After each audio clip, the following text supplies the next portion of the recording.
Guys,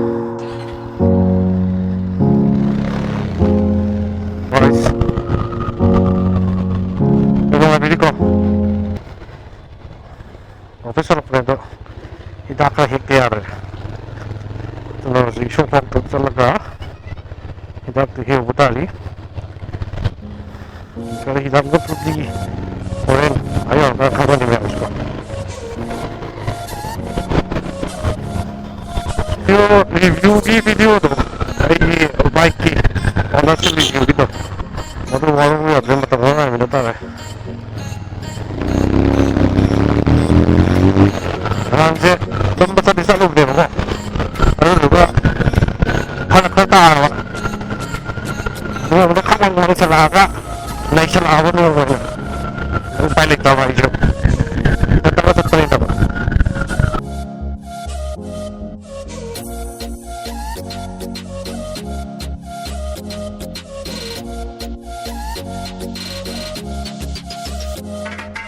Yeah, 1,000 kilometers restore करेगा.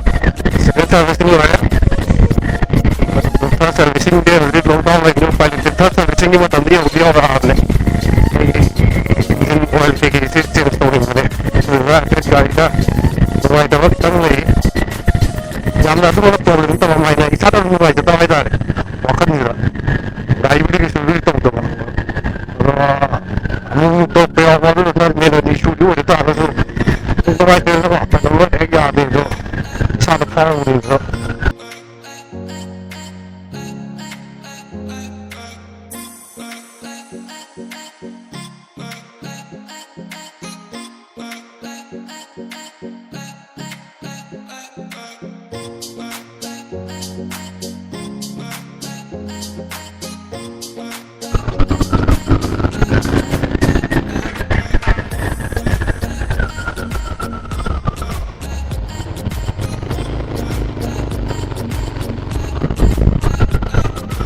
Normally everything is important.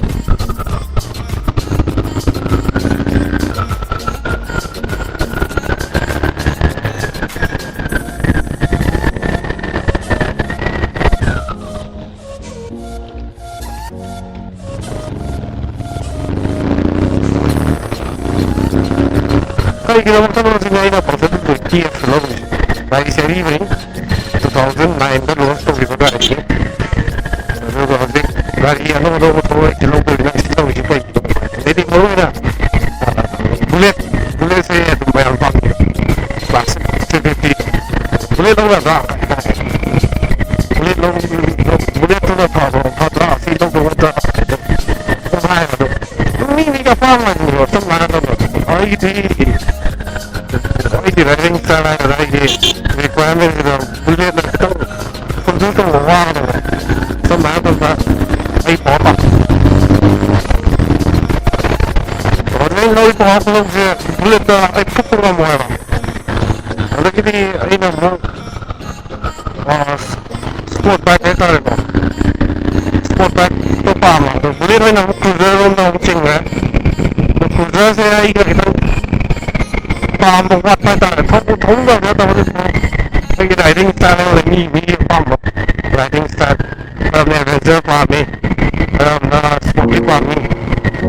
Sige ay thawag isip mo sa tuto kaya sige na meron nila. At gradually yung sa pagkawa ay adventure ay yung touring sa piyare. Kasi kita iba na loading mo mo dun tawag meron nila.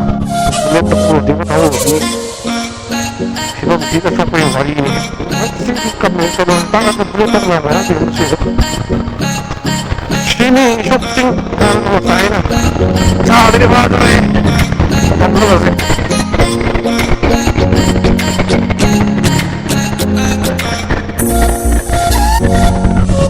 Ay, tama lang ako naman yun. Siguro ko yung presyo. Tama lang pa. Tama lang ako naman yun. Makasaya ko rin yung 20 years old. Ganun na ito, Mikey. Dahil yung start ka na may farm. Mga ano, ay, sa mga noris ko, so good. Grabe ito, sa kaya ako ko na, todo, may kaga, ano. Wala na ako na. Mahabalihin ko ako lagi. May ako na, yung controller. Dahil yung, ano, meron ako na. Asa na yung, ano, awang ito, yun 하이너블리 그때 가리기 아이파운 기록을 여기로 아둔이 시기에 뭐라 뭐이나 돈티 칼리스 아토퍼가 있으면되기 저래 있는 아무리 내가 두고 affordable environment ay juga mataas ka ay nagawin pa kami ba ito ka kailangan ko sa akin hindi ay ilaw ko ka ay maruin na maintenance ko maintenance ko pare nagiging full efficiency ay taka to ulit ay yung nabasin ako sa isang efficient ay pare magkano pa ako sa wala yun pagkakasal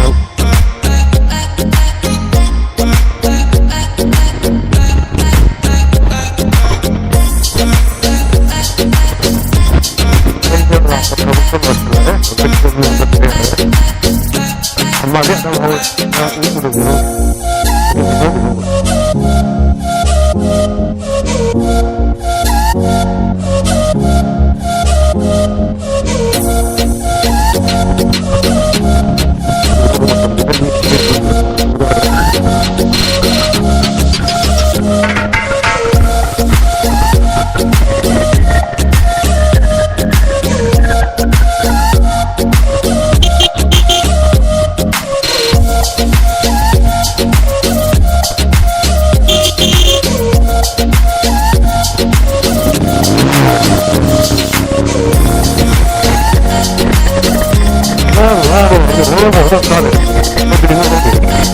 우주로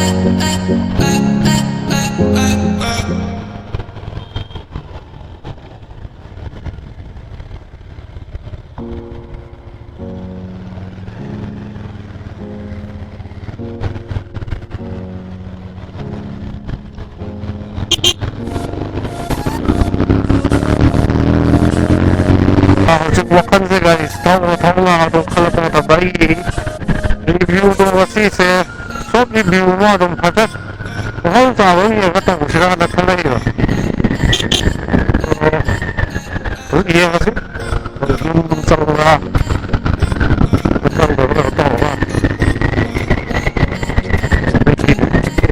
orang tahu ya kata sih review dong apa ini mau terlihat kita usah lagi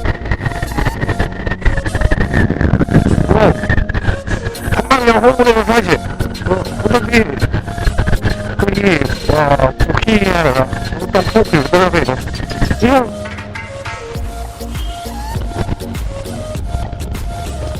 이거 수고하셨어요. 사이로 설레. 이게 그러신 분이죠. 그리고 살짝 이거 타고 막 너무 너무 아무나 뭐 그런 게 하나 아깝다. 이거지. 집에 하나 뭐만 좋았거든. 그래서 한국으로 저기 있다고 그러잖아. 그러니까 이 컨이니까 이 아이 사랑을 잘하니까. 아이고.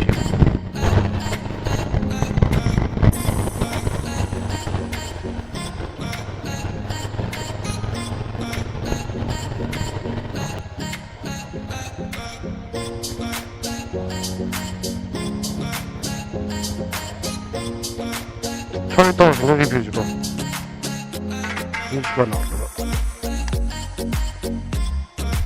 야 저기 뷰 보지 하. How you doing? Say you community. Nah, let me back. All of it is it. One cylinder ne. Twin spark wiper. BS6 with 5-speed gear box. Kita mau nabi cooling system je koi ki air cooler में जगह तो ये back की air cooler पर चीज ले है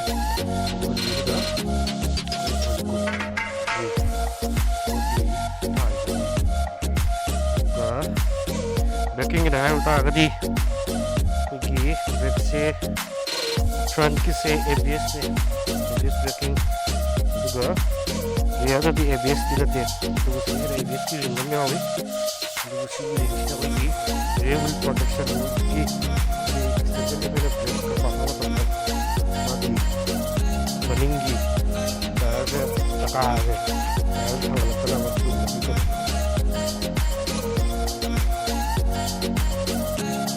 ꯃꯥꯒꯤ ꯃꯤꯇꯔꯒꯤ ꯀꯟꯁꯣꯜꯁꯤꯒꯤ ꯁꯔꯥꯎꯟꯗꯤꯡꯁꯦ ꯑꯩꯈꯣꯏꯒꯤ ꯀꯥꯔꯕꯣꯟ ꯐꯥꯏꯕꯔꯒꯤ ꯃꯑꯣꯡꯗ ꯑꯣꯔꯤꯖꯤꯅꯦꯜꯗꯤ ꯅꯠꯇꯦꯀꯣ ꯁꯤꯒꯨꯝꯕ ꯂꯩꯔꯦ, ꯑꯗꯨꯒ ꯁꯥꯏꯠꯀꯤ ꯄꯦꯅꯦꯜ ꯕꯣꯠ ꯁꯥꯏꯠꯇ ꯇꯦꯛꯁꯆꯔꯁꯦ ꯀꯩꯅꯣꯁꯦ ꯇꯦꯛꯁꯆꯔ ꯄꯤꯔꯦ.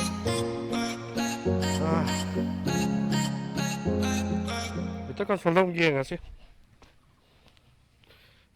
ꯃꯤꯇꯔ ꯀꯟꯁꯣꯜ ꯑꯣꯟ ꯇꯧꯖꯔꯒꯦꯀꯣ, ꯌꯦꯡꯕꯤꯔꯣ. ꯁꯤꯅꯤ ꯍꯧꯖꯤꯛ ꯑꯩꯈꯣꯏꯒꯤ 20F BS6ꯀꯤ ꯂꯩꯕ ꯃꯤꯇꯔ ꯀꯟꯁꯣꯜꯁꯦ. ꯁꯤꯗꯩꯁꯤꯗ RPM ꯃꯤꯇꯔ ꯂꯩꯔꯦ, RPM ꯁꯤꯗꯩꯁꯤꯗ ꯐꯣꯟ ꯏꯟꯗꯤꯀꯦꯇꯔ ꯀꯌꯥꯝ ꯌꯥꯎꯔꯤ ꯈꯣꯠꯂꯤ. ꯃꯊꯛꯀꯤꯁꯤꯗꯅ ꯑꯩꯈꯣꯏꯒꯤ ꯏꯟꯖꯤꯟ ꯍꯤꯠꯀꯤ ꯏꯟꯗꯤꯀꯦꯇꯔꯅꯤ, ꯃꯌꯥꯏꯒꯤꯁꯤꯗ ꯑꯩꯈꯣꯏꯒꯤ ꯏꯟꯖꯤꯟ ꯃꯥꯜ ꯐꯪꯁꯟꯒꯤ, ꯑꯗꯨꯒ ꯃꯈꯥꯒꯤꯁꯤꯅ ꯑꯣꯏꯜ ꯆꯦꯟꯖ ꯏꯟꯗꯤꯀꯦꯇꯔꯅꯤ. ꯁꯤꯗꯩꯁꯤꯗ ꯁꯤꯒꯤꯁꯦ ꯑꯍꯥꯟꯕꯁꯦ ꯕ꯭ꯂꯤꯡ ꯇꯧꯔꯤꯁꯤꯅ ꯑꯩꯈꯣꯏꯒꯤ ꯁꯤꯒꯅꯦꯜ ꯂꯥꯏꯠ ꯏꯟꯗꯤꯀꯦꯇꯔ, ꯃꯅꯤꯡꯁꯤꯅ ꯃꯤꯇꯔ, ꯑꯩꯈꯣꯏꯒꯤ ꯄꯥꯁ ꯂꯥꯏꯠ, ꯍꯥꯏꯗꯤꯅ ꯄꯥꯁꯁꯤꯅ ꯁꯤꯒꯤ ꯉꯥꯜꯂꯦꯕ, ꯑꯗꯨꯗꯨꯒ ꯃꯊꯪꯒꯤꯁꯤꯅ yellow ꯉꯥꯜꯂꯤꯁꯦ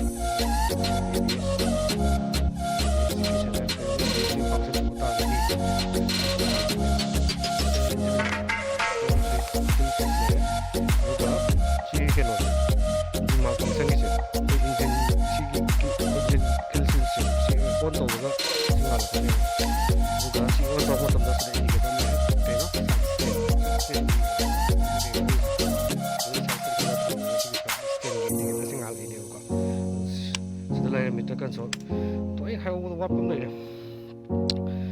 로 배터리가 다르지 인디케이터네 그리고 뭐 오차가 오도미터 내가 이 컴퓨터로 지금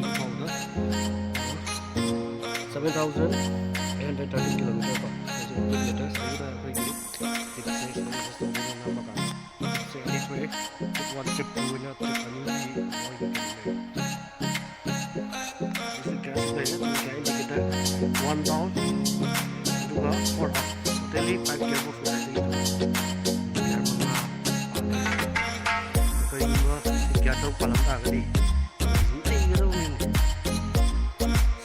magi tail light ki hane ki dum rotor ki signature aega ye rocket silencer rotor to koi ki ka hawai to 200 ki da su ho mi to ba rocket version da zoom pa ga to ada BS 21 model ni ki catalytic converter this is whole pipe se le koi la ini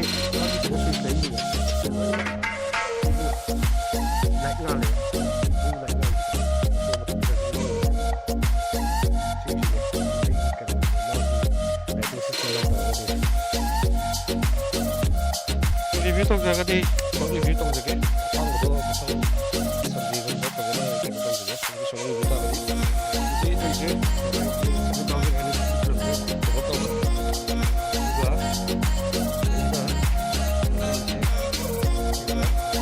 ji second sabji ko do second sabji ko sabji ko do lo mara mo ga nan pa tong le to matam ni yo ra me sabji ko bugi to han ko ga na ꯇꯧꯕꯗ problem ꯀꯩꯁꯨ ꯊꯦꯡꯅꯗꯦ problem ꯃꯦꯟ ꯑꯣꯏꯅ ꯊꯦꯡꯅꯕ ꯑꯃꯐꯥꯎ ꯌꯥꯎꯗ꯭ꯔꯤ ꯑꯗꯣ ꯍꯧꯖꯤꯛ problem ꯍꯥꯏꯕꯨ ꯃꯥꯒꯤ ꯁꯤꯒꯤ ꯏꯟꯖꯤꯟꯒꯤ ꯄ꯭ꯔꯣꯕ꯭ꯂꯦꯝꯒꯤ ꯂꯥꯛꯄ ꯏꯟꯗꯤꯀꯦꯇꯔꯁꯦ ꯁꯤ ꯑꯩꯈꯣꯏꯅ ꯒꯥꯔꯤꯁꯦ ꯆꯥꯝꯃꯨꯔ ꯃꯇꯨꯡꯗ ꯍꯦꯛ ꯃꯨꯠ ꯌꯥꯗꯕ ꯑꯃ ꯁꯤꯒꯨꯝꯕ ꯄ꯭ꯔꯣꯕ꯭ꯂꯦꯝ ꯑꯣꯏꯔꯦ ꯀꯣ ꯑꯗꯨꯒ ꯁꯤꯗꯩꯁꯤꯗ ꯄꯤꯔꯤꯕ ꯑꯩꯈꯣꯏꯒꯤ ꯐꯨꯜ ꯏꯟꯗꯤꯀꯦꯇꯔ ꯐꯨꯜ ꯂꯦꯚꯦꯜ ꯏꯟꯗꯤꯀꯦꯇꯔꯁꯦ ꯄꯦꯇ꯭ꯔꯣꯜ ꯀꯌꯥꯝ ꯌꯥꯎꯔꯤ ꯈꯣꯠꯂꯤ ꯍꯥꯏꯕꯁꯦ ꯁꯤ ꯔꯤꯂꯥꯏꯕꯜ ꯑꯣꯏꯗꯦ ꯑꯗꯨꯅ ꯑꯩꯅ ꯍꯥꯏꯖꯅꯤꯡꯕꯗꯤ ꯃꯤꯇꯔꯁꯦ ꯁꯤ ꯑꯅꯤ ꯐꯥꯎꯕ ꯗꯒꯤꯗꯤ ꯇꯥꯅ ꯊꯧꯕꯤꯒꯅꯨ ꯃꯆꯥ ꯇꯥꯔꯁꯨ ꯃꯤꯇꯔ ꯑꯅꯤꯒꯤ ꯃꯊꯛꯇ ꯊꯝꯕꯤꯌꯣꯕ ꯁꯤꯒꯤ ꯂꯦꯚꯦꯜꯁꯦ ꯁꯤ ꯔꯤꯂꯥꯏꯕꯜ ꯑꯣꯏꯗꯦꯕ ꯁꯝꯅ ꯍꯥꯏꯔꯕ ꯃꯇꯝꯗ ꯑꯩ ꯀꯌꯥꯝ ꯌꯥꯎꯔꯤ ꯈꯣꯠꯂꯤ ꯍꯥꯏꯕꯁꯤꯅ ꯀꯩꯅꯣ ꯇꯥꯛꯄ ꯉꯝꯗꯦꯕ bangong at matanda kung siyang si problem naman doon na simple ay kita mo na problem sini so hajma na may simple tawri hajik problem ay natin na wago ito yam men may issue din natin sa ina sa gi gear se high pero da rep thong matam da rpm wa thong matam da ko gi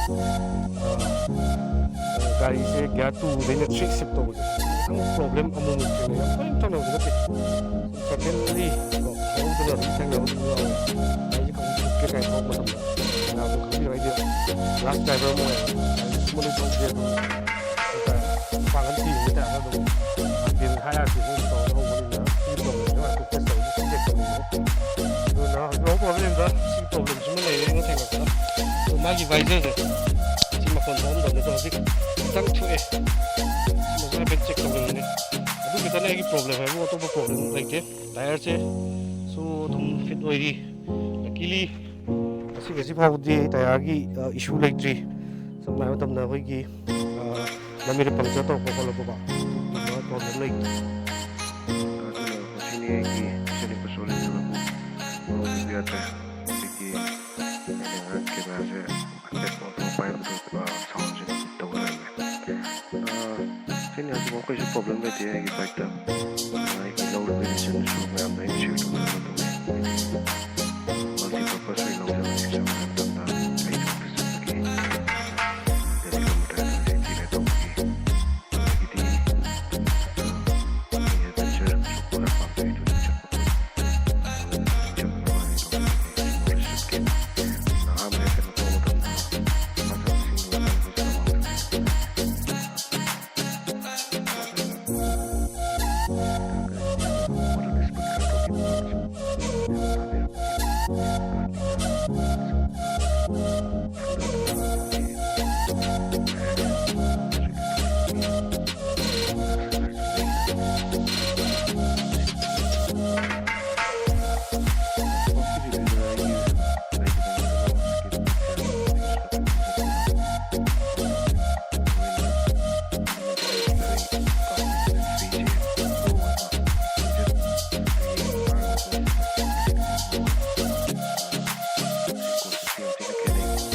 comfortable way jadi bagi poster saya depan so full back saya ke pamle saya depan so betul sports bike handle yang kita so kami doang sih di phone handle lain so handle pamle sih ko saya depan so kita kita kaida kita so powerful apa ya destructor ko na iki 40 km 120 km power se hoigi हजुर भएको होइन त्यो होइन maximum त 140 km power fifth gear की highest top speed मैं जाता तो वीडियो देख मैं रिपोर्ट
Bye.